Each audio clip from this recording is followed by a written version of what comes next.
നമസ്കാരം. നമ്മുടെ ആലപ്പുഴയുടെ സ്വന്തം കലാകാരൻ മധു ശുക്രൻ എന്ന സിനിമ സക്സസ് ആയിട്ട് തിയേറ്ററിൽ ഓടിക്കൊണ്ടിരിക്കുകയാണ്. ഈ സിനിമയുടെ ഒരു ഭാഗമാകാൻ സാധിച്ച് എന്താണ് ആ ഒരു കഥാപാത്രത്തെ കുറിച്ചിട്ട് പറയാനുള്ളത്? അതാണ് എൻ്റെ ഏറ്റവും വലിയ സന്തോഷം എന്ന് പറയുന്നത്. കാരണം ഒരു നല്ല സിനിമയുടെ ഭാഗമാകുക എന്ന് പറയുന്നത് ഒരു കലാകാരനെ സംബന്ധിച്ചിടത്തോളം ഏറ്റവും സന്തോഷമുള്ള കാര്യമാണ്. ഞാൻ ഇതിനകത്ത് ജസ്റ്റ് ഒരു സീനിലാണ് പ്രത്യക്ഷപ്പെടുന്നത്, പക്ഷേ അത് വളരെ പ്രാധാന്യമുള്ളൊരു സീനുമാണ്.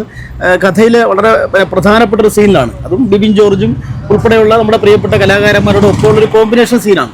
പക്ഷെ എൻ്റെ വേഷത്തിൻ്റെ വലിപ്പമല്ല, അതിലുപരി പടത്തിൻ്റെ ടോട്ടലായിട്ടുള്ളൊരു വിജയം.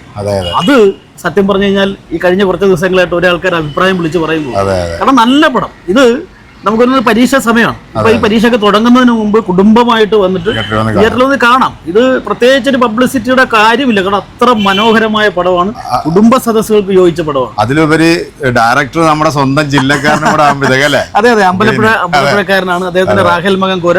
അത് കഴിഞ്ഞിട്ട് ഇങ്ങോട്ട് വന്നിട്ട് ഈ ശുക്രൻ ഒരു എന്താ പറയുക, ഒരു ശുക്രൻ ഉദിച്ചു തെളിഞ്ഞു. ഇത് വെറുതെ ഭംഗിക്ക് പറയുന്നത്. ശരിക്കും ആലപ്പുഴയിലെ നമ്മുടെ ഡയറക്ടറിന്റെ ശുക്രൻ തെളിഞ്ഞു എന്ന് വേണമെങ്കിൽ പറയാം. തീർച്ചയായിട്ടും. അത് ഞാൻ ഒരു ഫേസ്ബുക്ക് പോസ്റ്റിൽ ഇട്ടിരുന്നു. ഇത് നിങ്ങൾ കുറിച്ചിട്ടോളൂ, മലയാള സിനിമയിലെ ഒരു ശുക്രൻ ഉദിക്കുകയാണെന്ന് പറഞ്ഞ് ഞാൻ നേരത്തെ ആദ്യം തന്നെ എഴുതിയിട്ടുണ്ട്. അത് തീർച്ചയായിട്ടും, കാരണം ഈ സിനിമ കാണുന്നവർക്ക് അത് മനസ്സിലാകും. കാരണം ആർക്കും ബോറടി ഇല്ലാതെ നമുക്ക് ഏതെങ്കിലും ഒരു സീൻ എവിടെങ്കിലും ഒന്ന് മുഴച്ചു നിൽക്കണ്ട. എന്നാൽ തുടങ്ങോട്ട് തീരെ നല്ല പാട്ടുകൾ, അത്യാവശ്യമുള്ള കോമഡി, നല്ല സസ്പെൻസ്, നല്ല ക്ലൈമാക്സ്. എടുത്തു പറയേണ്ടത് ഇതിന്റെ ട്വിസ്റ്റ് ഒക്കെ തന്നെയാണ്. തിയേറ്ററിൽ വന്ന് എക്സ്പീരിയൻസ് ചെയ്യണം.